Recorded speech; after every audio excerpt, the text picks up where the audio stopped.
but next week probably will happen. So I'm going to invite my friend to come on up, Michael Chinchilla. He was with us back in December. He's going to be preaching out of Galatians chapter 5 on the fruit of the Spirit, specifically on patience, your favorite topic. And one of the things I was reflecting on is how much we love when people are patient with us. It's so nice when they're patient with us.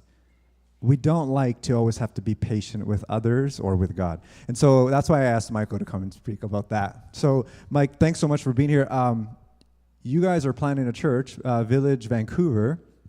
Can you tell us a little bit about an update? Last time you said you guys were hoping to be down by Commercial Drive. What's the update? Yeah, so we are moving up the drive from the north end to a little bit more south to the Croatian Cultural Center.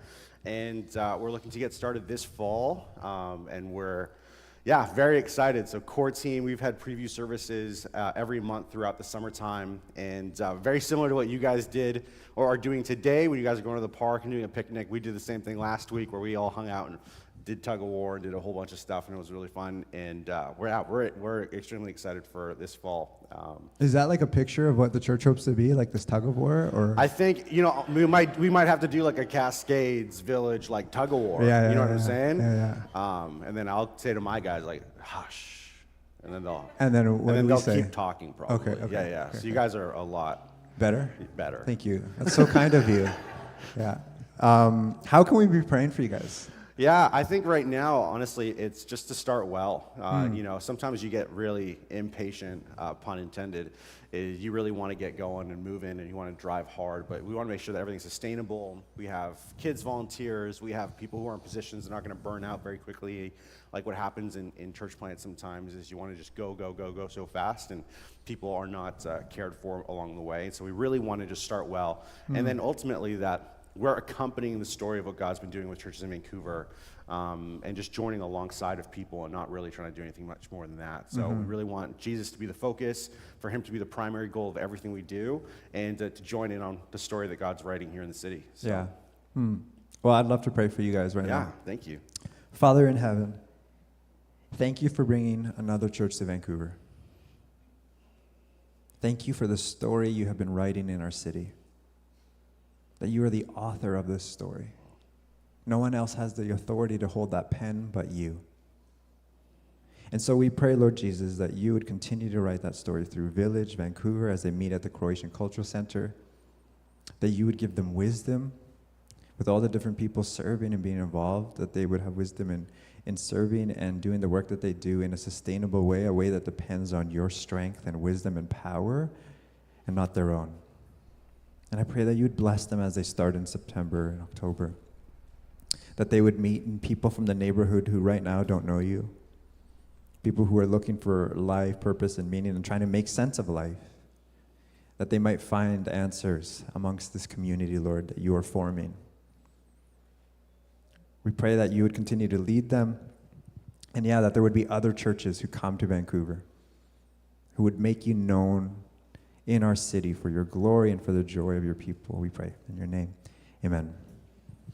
Mike, thanks so much, man. There's some water for you if you need it. Amazing. So good. How are we doing? We're good? Last time I was here, there was a snowstorm. Messi was winning his first World Cup. So we were very patient with starting the service that day, which was great. We had about a 30-minute delay, and random groups around the church were screaming at Argentina's victory. If you weren't here that day, that is okay. It was hard to get here. We celebrated without you, but with you in spirit. It was awesome. If you have a Bible, if you can turn to James chapter 5. Obviously, we're in Galatians talking about the fruit of the Spirit. But I had to kind of root this in some kind of a passage, so it's not just a sermon on one word, but really, how do we get to this word? And it's really interesting because we live in a culture, especially here in a city like Vancouver, that doesn't really value patience. In fact, we probably value impatience. It's how do we get things done quicker, faster. In the age of AI, everything is about efficiency and quickness. It's not about wasting time. Go, go, go, go, go. You know how it feels when your phone locks up for just a few seconds, the fury that comes out of your soul towards your Apple or Android device.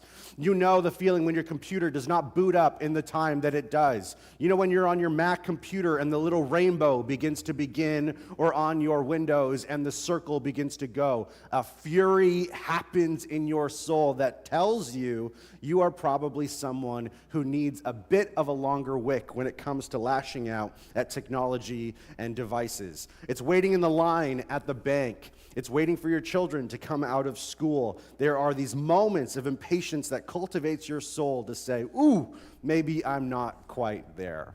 If you still need some convincing, this morning when you drove here and somebody was slow in front of you, you did the game that all Vancouverites do, which is you go past in the left lane, and as you drive by, you give them the death glare to their soul, and you evaluate who is in the car, and that justifies whether you should be angry at them or not. Some of you have a nexus, and you lord that over people, right? You go to the States with them, and you say, you don't have a nexus, how could you? Impatience is in your soul. When I think about our lives, I think about one thing that is quite important. The UK preacher Martin Lloyd-Jones, he said this: it can truthfully be said that the greatest need of men and women in this world is the need of what is called a quiet heart, a heart at leisure from itself. We get to Galatians chapter 5, and Paul is talking to this church about the fruit of the Spirit. He goes with this list that sometimes we use as an examination as to whether you're a Christian. Can you say the fruit of the Spirit? If not, we're questioning your faith. That was a joke. Love, joy, peace, patience. Patience. The word that nobody likes to hear. But what we're going to learn from James in James chapter 5 is what this patience can actually look at in our lives. So we're going to start in verse 7, and James is speaking to a church in the midst of turmoil, in the midst of pain, in the midst of suffering, and it's within that very situation he gives them a command in the midst of their suffering. When life is going sideways and you don't know which way to go, the thing that he wants to say to them is two words very quickly: be patient, therefore, brothers, until the coming of the Lord.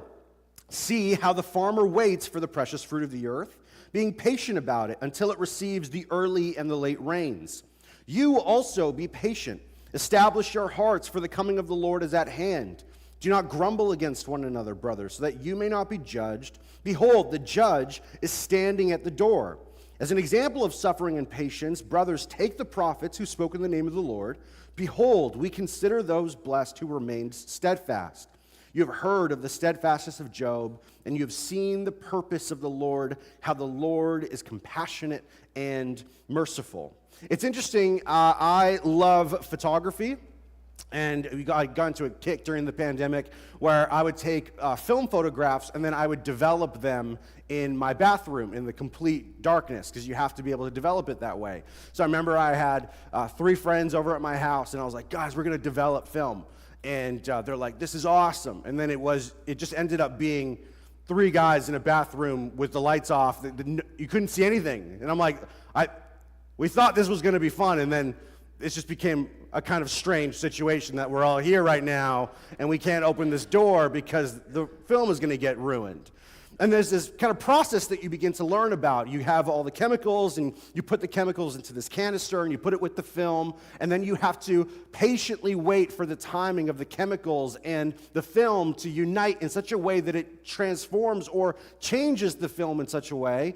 And then finally, you have this negative that's developed over time, and then you have to put it to hang, and you have to wait and wait and wait. The problem is if you go too quickly with the chemicals, then all of a sudden the image gets distorted, and what you wanted isn't actually what comes out. To develop takes time to grow, and if you shortchange or if you become impatient with the process, then the goal or the result of what you are trying to produce gets also shortchanged, and the transformation that you were hoping for never actually gets there. You hear what I'm saying?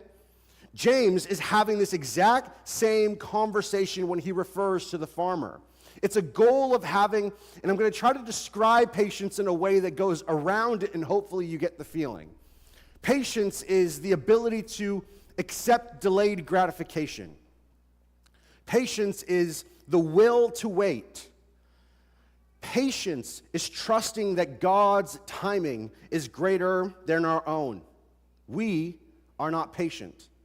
Whether it's Nexus, or for some of us here this morning driving to Cascades, what you did before you got to a red light is you started counting the cars in front of you, deciding whether you wanted to go into the shorter lane on the either side and move and switch lanes because that one car was really going to make a difference. We're not patient. But what if I would tell you that patience is probably one of the most beautiful things that you can impart into your life that changes not only you, but your families, your spouses, and the people at your workplaces? If you become a kind of person who embraces patience in your life, that maybe you begin to image God more than you could possibly imagine. This word, patience, is macrothumos in Greek. 2 words, macro, which means large or long, thumos, which is kind of an anger. But it's not anger. There's another word, orge. Orge is kind of like this, I really am angry with someone kind of feeling. But thumos is more like an emotional blaze. It's like, it literally means like a long fire or a long burning. Imagine a fire that wood just keeps going on. It just goes for a really long time. Patience in your soul is the ability to keep putting wood onto the fire without letting it go out. And you and I know when impatience happens, when your kid just keeps talking back to you over and over and over again, and you're like, whew, I'm good, I'm godly, and then they like kick you or something, and you lose it, right? That means that the wick has ended. The dynamite has exploded. The emotional long blaze has now come to an end, and you begin to lash out. That's the moment where you know impatience has come to you. See, patience means working with delayed gratification. It means to suffer without taking it out on somebody else. It means that when you're in a situation that you are troubled in or you have a problem, your temptation is to lash out with your words, with your physicality, or with your will. And it's saying to yourself, you aren't going to do those things. And the reason why you are not going to do those things is because in the lash out, what begins to happen is you make a decision that if you make too often will do something to your soul. In the moments of lashing out, when the dynamite explodes, the decision you are making most often than not is who is really in control here, God or me.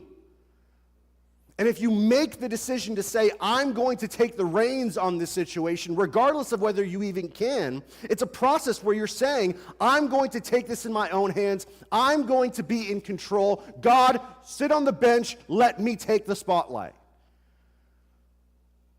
And if you do that too often, what happens to you is a molding of your soul that says, I think I have more control than I actually do. And that's way harder when things are going wrong. James is talking to those kinds of people. And the image that he wants to give to them is of a farmer. It's a really interesting model. See, the farmer waits for the land to yield its valuable crop, and how patient they are for the autumn and the spring rains. For a Palestinian farmer, there's about 2 rains that they're always waiting for, but you couldn't plant until the autumn rain hit. This is how one person describes this. After this long, very, very hot summer, it was the autumn rain that even put enough moisture in the soil so they could even plant. They had to wait. Of course, there was always the danger of being impatient and saying, I have to plant. Where's the autumn rain? I have to plant. And what would happen is if you went ahead and planted before the soil was ready, you would get absolutely nothing. But there was another temptation, and it was a little bit more subtle. You would look at the ground and you say, well, I can't plant. Look at the ground. It's nothing but dust. And you could usually resist that temptation, but if you planted and everything has come up, but the spring rains don't come, the reason the spring rains were there was because if you harvested before the spring rains, your harvest would be almost nil. But it was the spring rains that made the ground swell and everything begin to come and fill up. But the greatest temptation was to say, these rains are never going to come. And what you begin to try to do is you take control of the situation, you cut your losses, and begin to understand that you have gathered way less than you should have if you just had some patience. Hebrews chapter 12 says that this kind of delayed gratification doesn't come from really happy moments. That no, patience is actually a trial in front of you called discipline.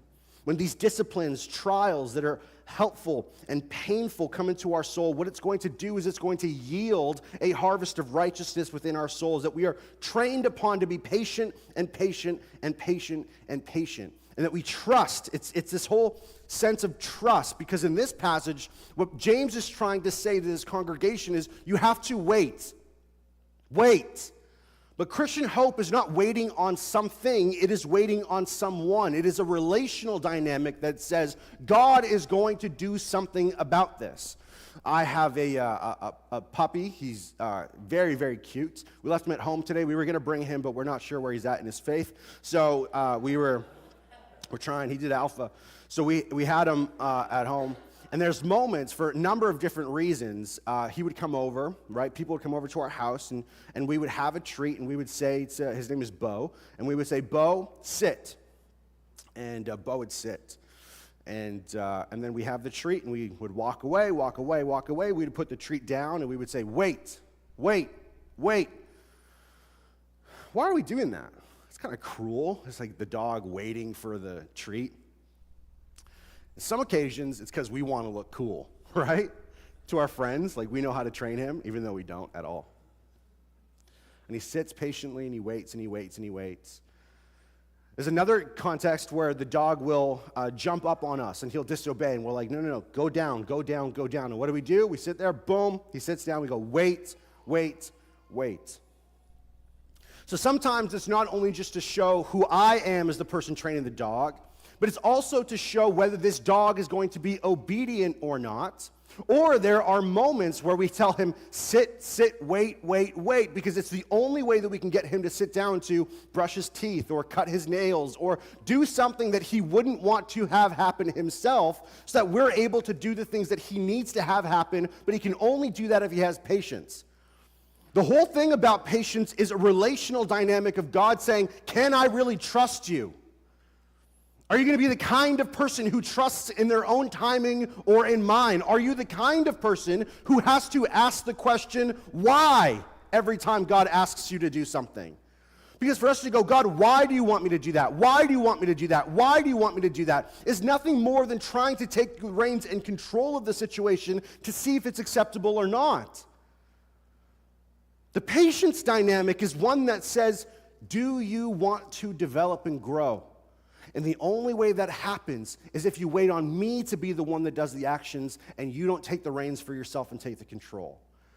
And God is so good with us in this development process that you know me and you are messed up. My goal a lot of times when I pray is, God, let the sin that you are dealing with in my life this year be different from the one last year. And that happens. He's gradual. He's patient, even with you and I. Don't we love that kind of patience that God has towards us? One person, his name is Richard Lovelace, this is what he writes about us. That God will proceed at a rate and follow a course which are ideally suited to the individual, raising successive issues over the years and making a point for the need for growth in one area after another. He seldom shows us all our needs at once, and we would be overwhelmed at the sight. For the farmer, James is looking at him and he's saying, hey, listen, you need to have a longer-term view of what God is going to do here, and it might not make sense to you, and guess what? That's good for you. It's good for you not to know what is going to happen. Alex and I actually were on a trip one time, and there was a man who was speaking, and he says, the Christian journey is kind of like this. There's a guy, and he's climbing a mountain, and it's fog all in front of him. And he's just taking one step at a time, and he's going up this treacherous mountain path, and he's walking, but he can't see anything in front of him. And the whole time, this mountain climber is asking for clarity. Show me what's going to be in front of me. Show me what's going to be in front of me. Show me what's going to be in front of me. But he keeps walking, but he cannot see even a meter in front of him. And he keeps going up the mountain path, the whole way through. He gets to the summit of the mountain, and all of the fog begins to clear. And he turns around and he looks at the path and he sees the scariest path that he could ever see. And he says to himself, if God had wanted me to step in clarity versus step in faith, I never would have done that journey. And it's actually you not seeing what's in front of you is the greatest grace that he could offer you, so he can get you to the place that you would never want to go unless you trusted in him and his timing that had a longer term perspective than you and I. Older folk in the room, you know this. You see these mercies that God has done thousands of years ago through the scriptures, hundreds of years ago, maybe in your families, decades within your own life, that you begin to see God's long-standing patience in doing just beautiful things within the soul of who you are as a human being, and it's good for you not to be in control with these things. It's like a beautiful stained glass window, and your face is pressed up right against it, and you see these edges or colors or all of these different things, and that's all you see about your life. You know that there's this beautiful masterpiece that is being painted by God, but it's like you only in your vision get this one little corner of what's being seen. Until you look back at the moments that God does something, which is why you see all throughout the scriptures this constant reminder to look back, look at what I have done, look at what I have done. And he's showing you, I am someone worthy to be trusted. So what happens? My grandmother, she was a telegrapher. You know that person, the person who communicated with the beeps, right? It was like beep, beep, beep, beep, beep, beep, beep, and that was like LOL or something, right? And they would talk to each other that way. And so that was my grandmother's job. My grandmother had her boss come to her and say to her, hey, I need you to train up a new employee. So my grandmother faithfully goes and trains up this new employee. And after she has trained the new employee, the boss goes to my grandmother and says, we're going to let you go. So my grandmother now is a young mother of two, doesn't know what's quite to do. Her husband is a civil engineer, and at this moment, because she got fired, she said, maybe this is kind of the moment for us to relocate. And they grew up in Honduras, Central America, so she left from kind of a rural town to the capital of Honduras called Tegucigalpa. She goes there, and then there's like kind of community, and my mom, who a very young girl at this time, meets this woman in the community, and this woman was a part of a church. And so this woman would bring my mom and all these other little girls in the community to church, and they would love it. And then my mom, amazingly spiritual person. She's very spiritually gifted. I would say her number one spiritual gift is the gift of guilt trip. And so at a very young age, she was gifted with this. And she went to my grandmother, and she said to my grandmother, all the other little girls' moms go with them to church, but not you, right? So she guilt trips my grandmother to going to church, and so she finally goes to church. My grandmother gets saved, and my mom gets saved. This beautiful kind of moment. My mom moves to Canada in '89. She comes here immediately. She finds the church, and she then is blessed with having myself, the greatest blessing of her life. And then I grew up in church, and go to high school and kind of walk away from it a little bit, come back to church, and eventually, in a long story short kind of way, I find myself getting tricked into becoming a pastor. And then I'm up on stage, and now I'm here preaching to you guys. And what if I were to tell you that the only reason why I'm in front of you was because 70 years ago, my grandmother got fired from her job. That difficulty looks a little bit different now in retrospect, doesn't it? Think about that with everything in your life.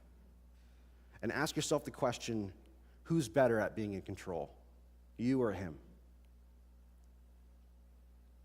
Are you going to try to harvest too early? Are you going to plant too late?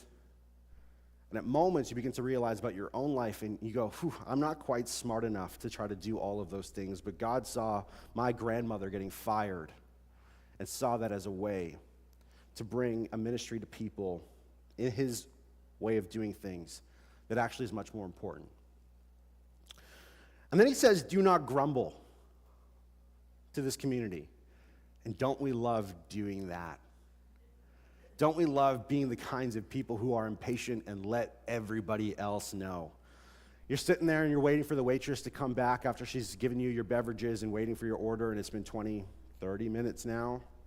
And you kind of come up with this speech within your mind that you said, when she comes back, I'm going to give her the goods, right? This establishment isn't what it used to be. I don't know what you guys say. I just kind of cry. Grumbling begins with your impatience with the people around you. It's the lashing out with words, with your actions. It's an unkindness that results in this kind of stagnating or hardening of your own soul. It's this impatience that says, I'm going to take control of the situation, and you go, him, her. It shows itself in an eye roll. It shows itself in this impatience. And I look at myself and I go, I'm a very, very patient person. Unless it's with the people that I love the most. My wife and my mom, people I love the most, I'm the most impatient person with those two people. Everybody else, I am a saint. But the people who love me the most seemingly are the ones that let the fuse go faster. Why? Because they mean so much more, so I want to have so much more control. The reason why is because this is such a big deal in your life. Is if you're asked the question, who runs your life? Who do you trust most, God or you? Every instance of patience or impatience is you deciding that decision for your life at that moment. Do I trust him or do I trust me?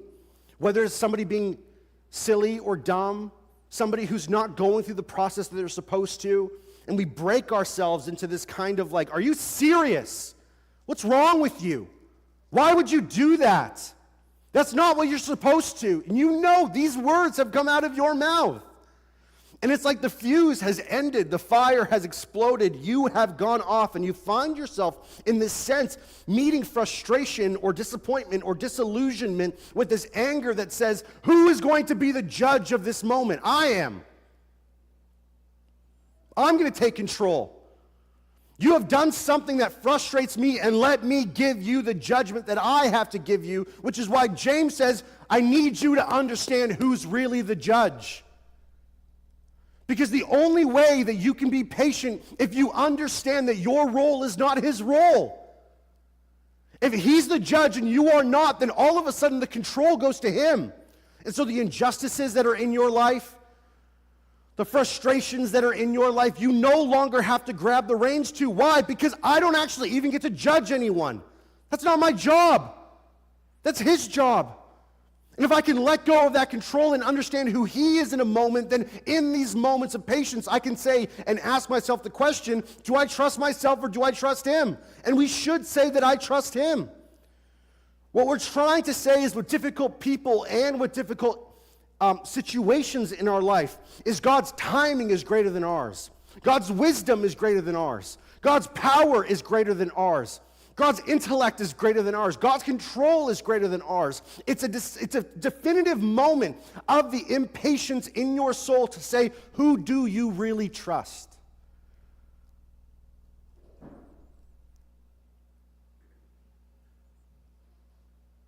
Who do you really trust? So what are you saying? Are you saying, Michael, that I can't complain? I love complaining. I can't complain anymore? That doesn't quite make sense. Don't you read the Psalms? David's always complaining. That guy's like, rejoice in the Lord. My life sucks, right? Like a chapter difference. Are you trying to say that I can't do any of those things? No. The soul and the spirit of those things are completely different. I remember being like 14, and Justin Bieber was like the coolest kid in the planet, right? And he had this hair that like swooped and was beautiful, curated by thousands of people with great degrees in hair stuff. I remember 14 looking at myself in the mirror going, my hair doesn't move this way. And I'm trying to figure out why my hair didn't move that way. And I determined it was because my mom bought me the worst shampoo on the planet, Pert Plus 2-in-1. Some of you use it, I still use it sometimes, Pert Plus 2-in-1. That is what I defined as the villain of the story. And because I was so angry that my hair wasn't like Justin Bieber's, I ran downstairs without a moment of warning, and I go, Mom, why would you do this to me? And she's sitting there watching like a novella, like, what did I do? And she goes, Pert Plus, it was Pert Plus. And then I ran away. And she's like, what is going on right now? I've raised a crazy person. This fit of anger that has no context, and I'm just yelling at my mom. Sounds very different than me walking down going, Mom, I can't figure this out. I need you to help me. I'm so angry and frustrated. Why can't I make this work? Mom, can you help me? You see how both of those dynamics are so different? Do you realize at the end of all of these Psalms, he always kind of, imagine Jesus in the garden, going to his frustrations, please, don't let me do this. I don't want to go. I don't want to go. Is Jesus complaining? Is he frustrated? Or is he coming to his Father with a petition, and at the very end of that, what's his line? The line that should be the root of our souls all the time. Because what is he trying to say? In the moments of my waiting, the question is, am I going to trust myself or am I going to trust you? And what does Jesus say? But your will be done. But your will be done. Do you trust him or do you trust yourself? Do you trust him or do you trust yourself? The paying attention to you is exhausting. You ever realize that nobody's ever lied to you more than you've lied to yourself? Nobody talks to you more than you talk to you. Nobody's disappointed you more than you have disappointed yourself. And if you settle on that way too long, then it's what C.S. Lewis calls the hell of eternal autobiography. It's constantly looking at yourself and see what you're getting.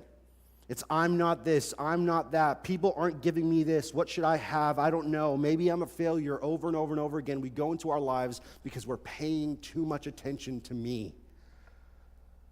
We never lift our eyes to look at someone greater than us who actually has our heart within him. And what's his description? His description is be like Job. Be like the one who showed infinite amount of wisdom. Don't you realize that when you look at the story of Job, whatever you believe about that story, it's kind of like, hey, sit and wait.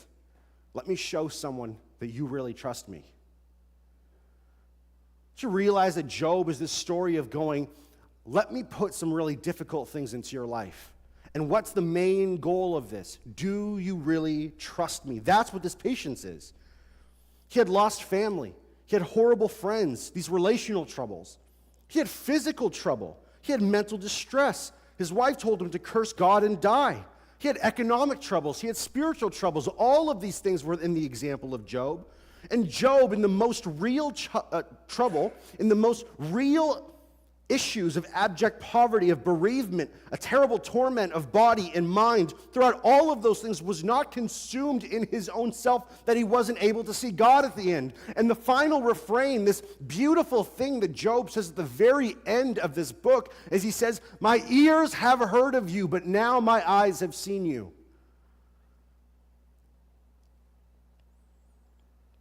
I heard about you, God. I knew all about you, but now I know you for who you really are. And the only way that he got to that place was patience, long-suffering, the will to wait, to have delayed gratification. And if you're the kind of person who says, okay, Michael, how do I actually go ahead and do this? How do I do this? It's very easy, actually. It's very simple. Some of you guys are going to go to this park today, and your kids are going to run away from you and go into that splash park. And they're not going to want to come back. And now you, as a parent, have to go get wet to go retrieve those children. And it's frustrating, but you know what happens? You go close to the water park, and you get wet. You walk away from the water park, you begin to dry up. You walk towards the water park, you get wet. You walk away from the water park, you dry up. You walk towards the Lord, and the fruit of the Spirit all of a sudden begins to permeate within your life, and you walk away from the Lord, and you begin to ask yourself the question, why are you so far away from me? It's the natural result of being close. Of being close. I grew up with a single mom. I was an only child, and my mom would constantly tell this story. Whenever we're in a car together, my mom says, don't you want to hold my hand? And I go, Mom, no, gross. Right? And then she would always go back. Maybe some of you as parents are like this with your children. Well, when you were little, you know, I'd be in the back seat in my chair, I'd cry and cry and cry and cry. And my mom, who now is an excellent driver because I've obviously trained her this way, would have one hand on the wheel and would have to reach back. And I would just grab the tips of her fingers and I'd be fine. The problem is if you walk away from the sermon saying, in order to get patience, you got to work on your patience. The goal of this sermon is if you want patience, don't work on patience. Get closer to Jesus. Because it's not the fruit of really good effort. This isn't the fruit of good-intentioned heart. This isn't the fruit of action or the fruit of will. Patience is a fruit of the Spirit. If you want to be patient, come close. In the language of Jesus, it's abide, remain, be with me. You will know a tree by its fruits, and a tree planted amongst living waters is the one who gives the fruit that the living waters then created to give. Patience. Patience. Remain. Be with me. Jesus Christ, through his perfect patience, atoned for our impatience, so that the Father can be endlessly patient with us, never giving up on us, letting us down, or pulling back from us even when we fail him. Look at God the Creator and let it humble you. Because when you really begin to realize impatience is nothing but a lack of humility. You say, I don't know. Second, you look not just as God as Creator, but you look at him as Redeemer. Atoning for you through the cost of the cross that warms your heart into love for God and others, because impatience simply is a lack of love for others and towards God. Thirdly, you look forward. You get enough hope. You realize that everything is going to be okay in the end, because impatience is a lack of hope, and patience is a trust in the one who could actually do something with your situation. A theological hero of probably most pastors, his name was Tim Keller. He passed away this year, and there was a clip that kind of went viral a little bit after he passed away, and he was on a podcast. And in this kind of real deep moment of vulnerability, he looked at the podcast and he says, listen, if what we believe is true, if Jesus did come and have a perfect life, he taught what he did, he died on a cross, he resurrected from the grave, and he ascended to the right hand of the Father. If that's true, it's all going to be okay.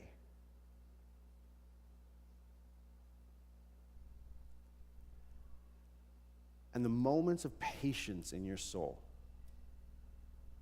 is going to ask you the question, do you truly believe that that story is true in your soul or not?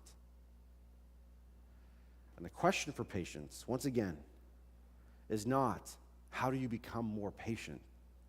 The question is how do you love Jesus more every day so that his work can be done within your soul? His Spirit can do his work within your soul. And patience becomes the byproduct of remaining with the one who actually can do the things that you cannot do. There's a certain level of faith that you need. And one of the most helpful kind of phrases that I've always had in my heart for a really long time is that faith begins when your ability ends.